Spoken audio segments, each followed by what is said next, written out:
Então vamos falar do Eduardo Bolsonaro, o Felipe, trazendo a matéria aqui do Igor Gadelha, outro colunista nosso, dizendo que Hugo Motta notifica o Eduardo Bolsonaro sobre a perda do mandato pelas faltas. A gente vai ler aqui um pouquinho da matéria do Igor. Aqui o Eduardo Bolsonaro, em uma das entrevistas que ele deu ao nosso portal, quando estava aqui no Brasil, né, ele que saiu em março lá para os Estados Unidos, olha só, o presidente da Câmara, Hugo Motta, notificou o deputado Eduardo Bolsonaro sobre o procedimento administrativo de perda do mandato do parlamentar por excesso de faltas.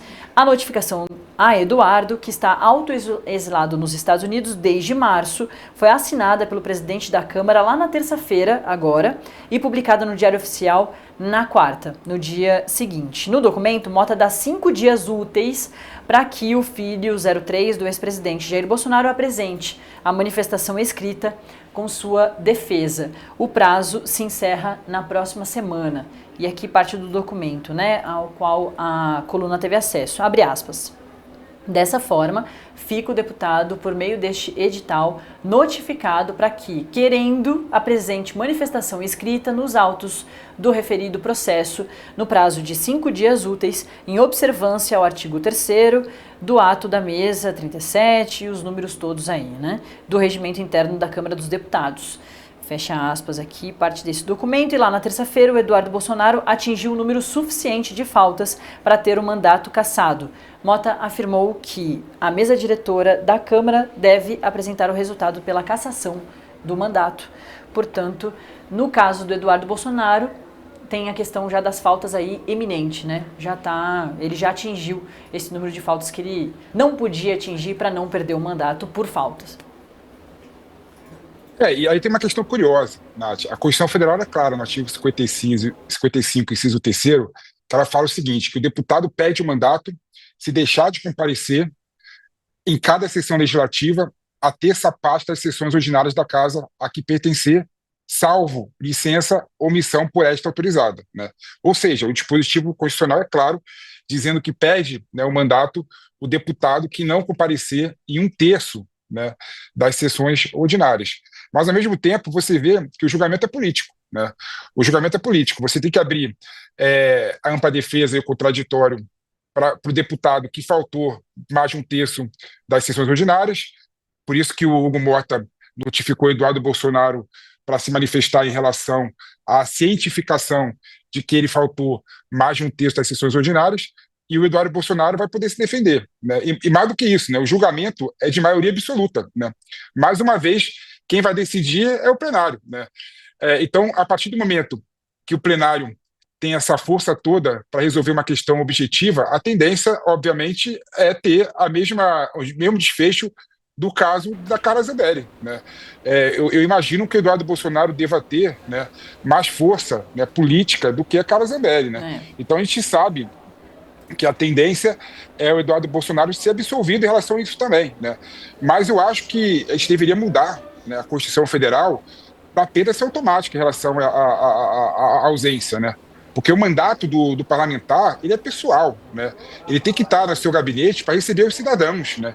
Ele tem que estar no seu gabinete para ter a proximidade com aquelas pessoas que ele representa, né? E mais do que isso, ele tem que ir para a sua base, né, política, que votou nele como seu representante político.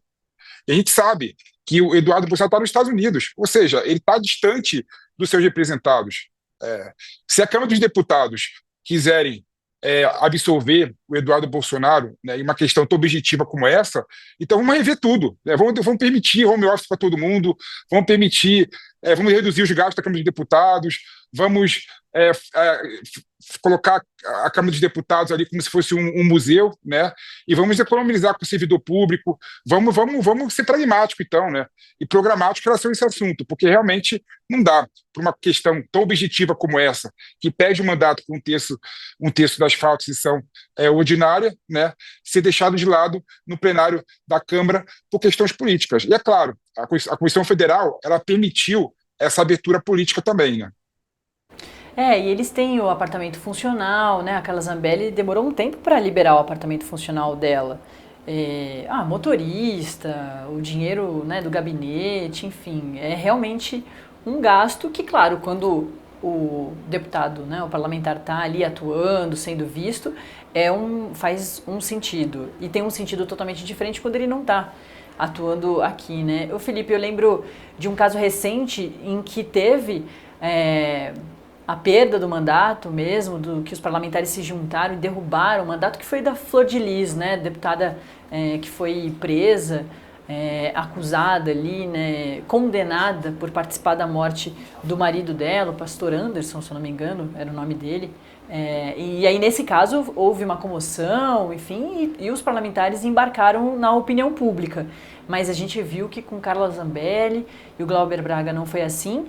E assim como você bem pontuou, com o Eduardo e com o Ramagem, parece que eles também vão se beneficiar, né? Que talvez eles não tenham as cassações aprovadas, portanto, né? A tendência realmente da Câmara de Deputados é ter esse espírito corporativista, né? E fechar e salvar os seus pares, né? A não ser, como você me colocou aqui, né? O caso da Flor lá, por exemplo, ela teve uma grande comoção social, né? Então, caso de grande comoção social, a tendência é fazer com que os deputados federais não salvem, né, os seus pares para evitar a contaminação em relação aos outros deputados federais.